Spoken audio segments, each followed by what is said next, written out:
മോഹൻലാൽ ചിത്രം ഋഷഭ ക്രിസ്മസ് റിലീസായി തിയേറ്ററുകളിലെത്തിയിരിക്കുകയാണ്. നന്ദകിഷോർ സംവിധാനം ചെയ്ത ചിത്രം ഒരു pan Indian big budget action ഡ്രാമയായാണ് പ്രേക്ഷകരിലേക്ക് എത്തിയത്. സമ്മിശ്ര പ്രതികരണമാണ് ചിത്രത്തിന് ലഭിച്ചുകൊണ്ടിരിക്കുന്നത്. ബറോസിനേക്കാൾ മോശം, എന്തിനാ ലാലേട്ട ഇങ്ങനെയുള്ള സിനിമകൾ ചെയ്യുന്നത്?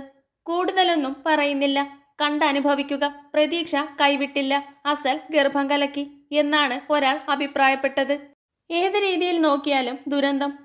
ചരിത്ര സീനുകളിലെ VFX ഒക്കെ വൻ ഫ്ലോപ്പ്, ഡബ്ബിങ്ങും ഡയലോഗുകളും ടെറിബിൾ.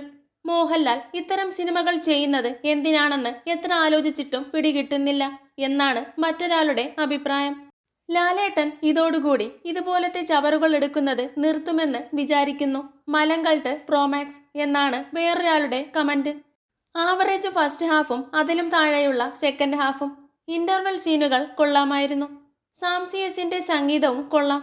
ചിലയിടങ്ങളിൽ മോഹൻലാൽ തകർത്തു, വൺ ടൈം വാച്ച് എന്നും ചിലർ കുറിച്ചിട്ടുണ്ട്. അതേസമയം സിനിമയെ അനുകൂലിച്ച് രംഗത്തെത്തുന്നവരും കുറവല്ല. നന്ദകിഷോറാണ് വൃഷഭ സംവിധാനം ചെയ്തിരിക്കുന്നത്. ഡബിൾ റോളിലാണ് ചിത്രത്തിൽ മോഹൻലാൽ എത്തിയിരിക്കുന്നത്. കൂടുതൽ സിനിമാ വിശേഷങ്ങൾക്കായി ചാനൽ മറക്കാതെ സബ്സ്ക്രൈബ് ചെയ്യുക.